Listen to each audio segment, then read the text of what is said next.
Welcome to the 2020 College to Congress National Intern Day Summit.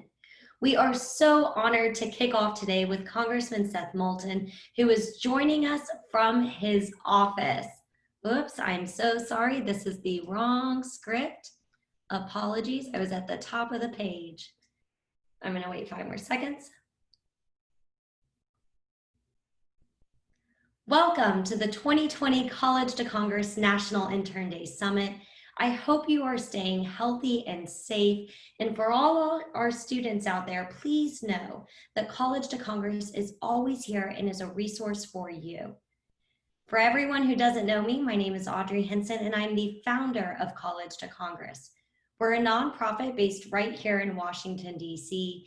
that helps low-income students access careers in public service. Our whole mission is working to make Congress more inclusive, more diverse, and more effective. And we're doing that by training the next generation of public servants. The world right now is facing such an uncertain time due to the global COVID-19 pandemic. But that doesn't mean our work at College to Congress has stopped. In fact, we've only gotten busier.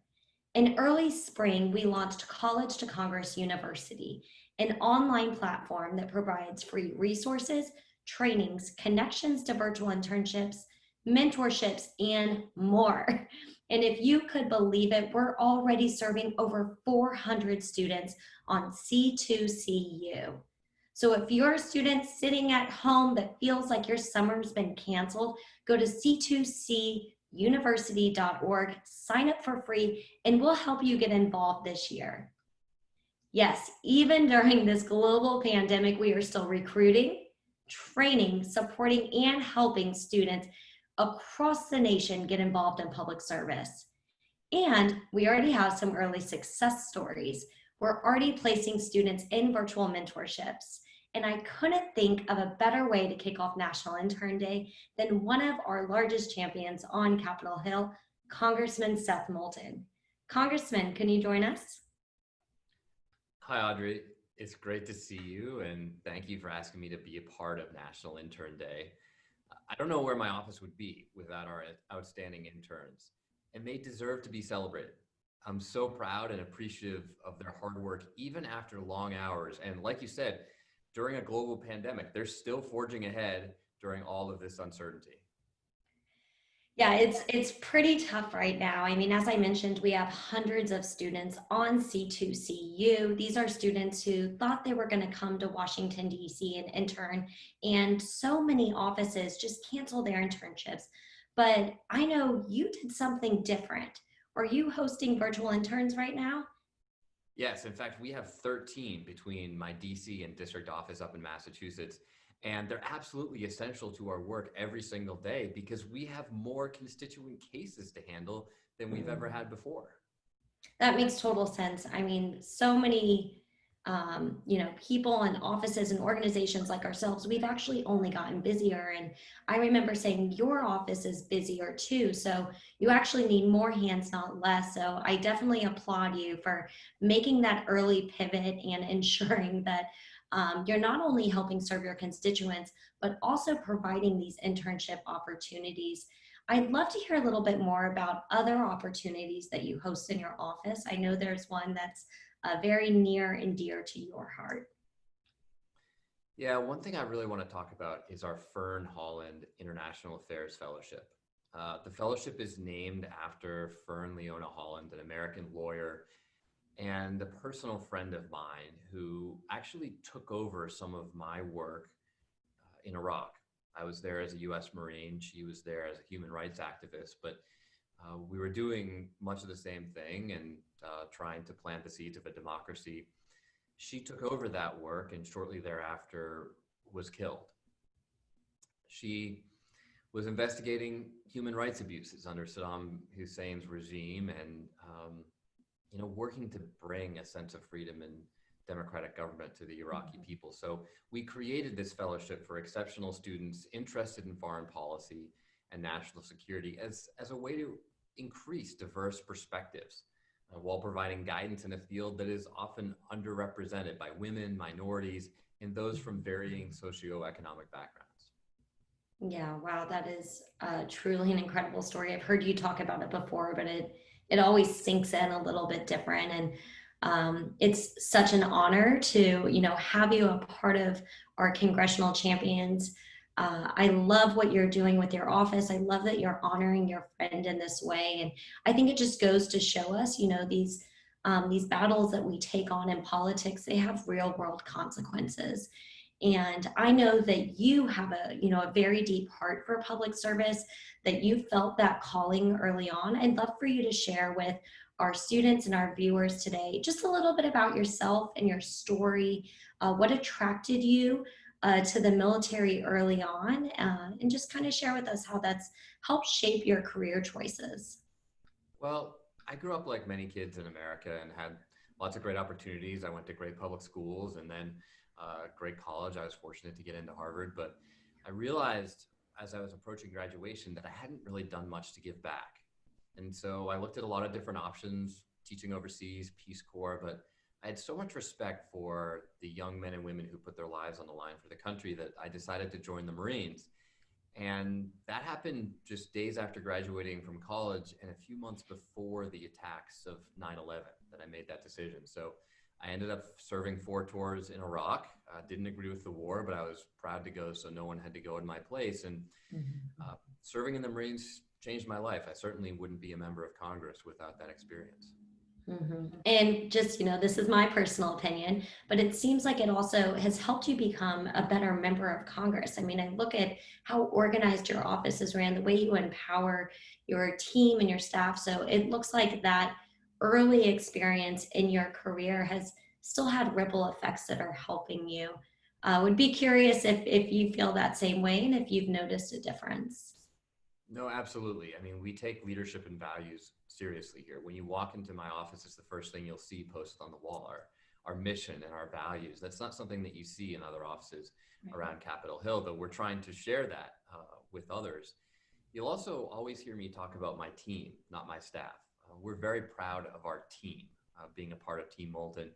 And when you join our office as an intern, you're every bit a part of the team as well. You're not a second class citizen here. You're fully on Team Moulton because we know we put a lot of responsibility on your shoulders. Wow. I mean, again, just gold standard office. I remember back when I was staff on Capitol Hill, and I was certainly called staff and thought of as staff. And sometimes that's the case, but I would have just loved to work for a member like you. I think this is where Capitol Hill is headed. And we have, people part of the Problem Solvers Caucus and so many other really exciting, innovating groups on Capitol Hill. And so just so happy to have you in there. Switching gears a little bit, I'm kind of inspired by that early act of bravery and courage, and just your willingness to go all in right after high school and join the Marine Corps. When I talk to students, one of the themes that are consistent is that there are two things. People often are just straight up too scared to go intern in Congress. They don't see themselves fitting in. They don't feel worthy. They don't see a lot of people that look like them there. So that's one issue. And then with COVID-19, they're afraid that these positions aren't even available. And if they are, they're going to go to someone's, daughter, cousin, brother, whatever it is. I'd love to hear your advice to students about jumping on opportunity, forging their own path, and making something happen right now. Well, that's great, Audrey. One thing I want to be clear about is I joined the Marines after college, which I think was less brave than many people who join the Marines or other service organizations right after high school. So I have tremendous respect for the 18-year-olds out there. I was 22 when I went in. But you're right. Look, it can be a big leap. And first of all, I think it's important to know that Congress now has the funding to pay its interns in each office. So I want to make that clear to everyone listening. The House Administration Committee approved money to pay congressional interns in 2019. And organizations like yours can help bridge that gap of outlying expenses too. So we decided to bring on virtual interns, not only because interns are critical and helping us to maintain excellent constituent relations, which we're proud of here, but also giving young people the opportunity to gain experience on Capitol Hill and have other career opportunities down the road. Yes, it can be intimidating to come here for the first time, but it doesn't have to be. And you mentioned how friends and family members tend to get internships. I mean, look, that may be true in other offices. I have a lot of friends and supporters who reach out to me and say, hey, I would love my son or daughter to be an intern. And I have a very strict policy, which is I do not influence the hiring at all on my team. So my team makes the decisions without knowing who might be a friend or not. And I think that's important to ensuring that we have a great, talented, diverse team with a lot of different perspectives. Mm-hmm. I love that. And apologies for getting college and high school mixed up. We No, have such an exciting day. I'm thinking of all the members we're going to get to talk to today, but I still do think it's so courageous and it's still worth applauding. no, I just want, you know, to Yeah, say correct the that, record. you know, there are so many unbelievably brave Americans out there that Right. I was proud to serve with. And there are a lot of different ways to serve your country. You certainly don't have to join the Marines. But I think this is a time when we have to remember that as we're talking today, there are Marines and soldiers fighting tonight in places like Afghanistan who are our age, you know, or I mean, not my age anymore, some my age, but a lot who are the age of the people watching this video right now. And so, you know, in some ways, if you come to serve in a congressional office on Capitol Hill, that's your own way of serving. And I always view part of our job on Capitol Hill is to serve those troops out there on the front lines.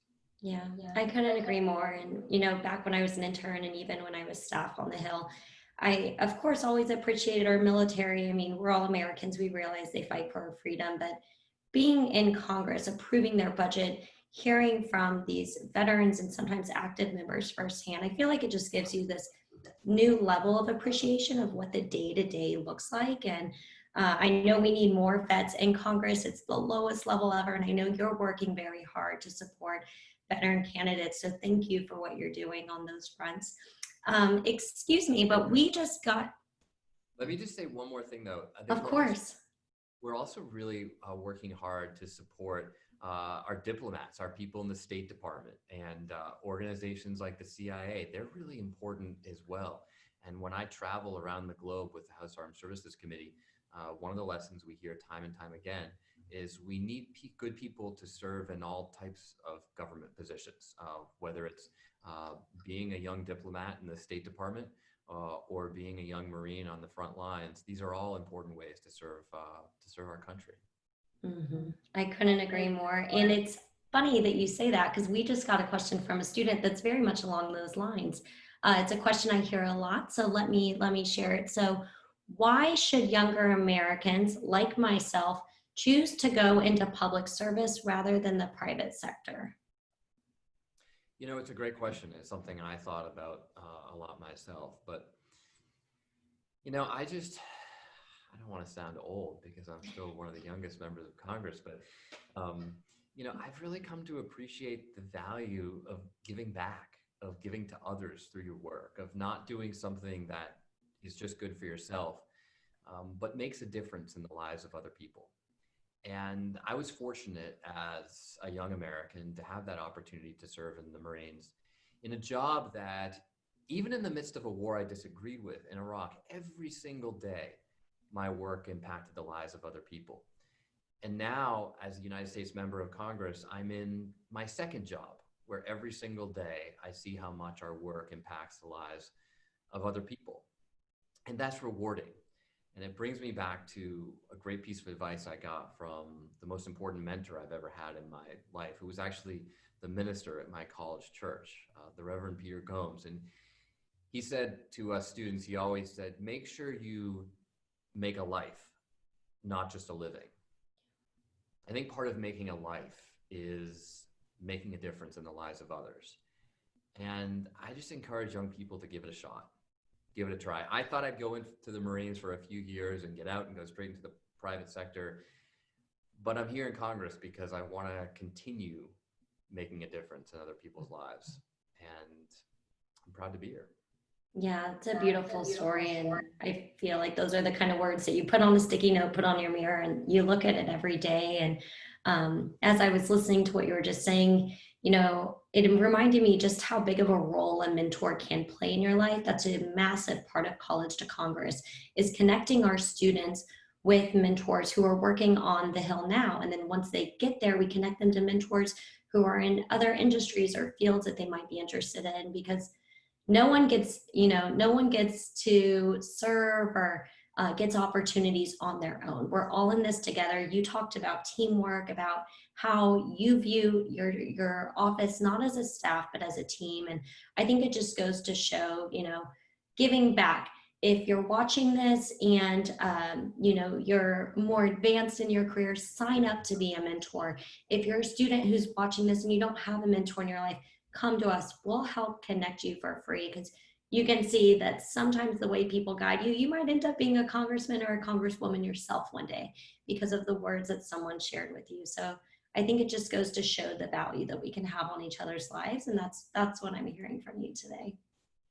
Yeah, that's absolutely right. I mean, over there on my bookshelf, I have a picture of myself and my brother and sister standing on the steps of the Capitol when my parents took us to Washington once, the first and only time we visited as a family before I got elected.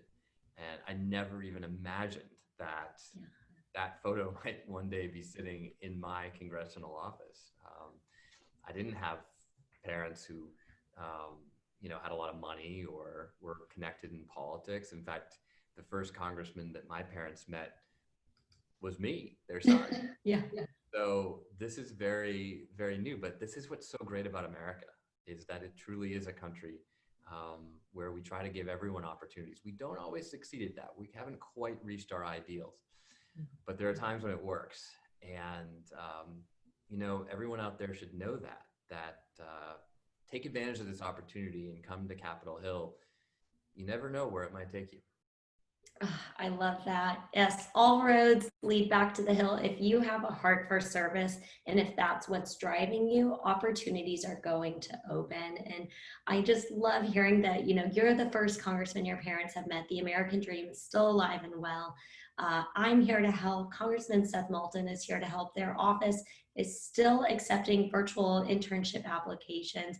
Congressman, thank you so much for kicking off National Intern Day in the best way possible. For those watching, stay tuned. We're about to welcome Senator Tim Scott to join us. And we're also going to be doing an interview with the directors of the documentary Boys Day. It's a Sundance Award-winning documentary. So lots of fun things planned for the rest of the day. Thank you, Audrey, for having me, and happy National Intern Day. Happy National Intern Day.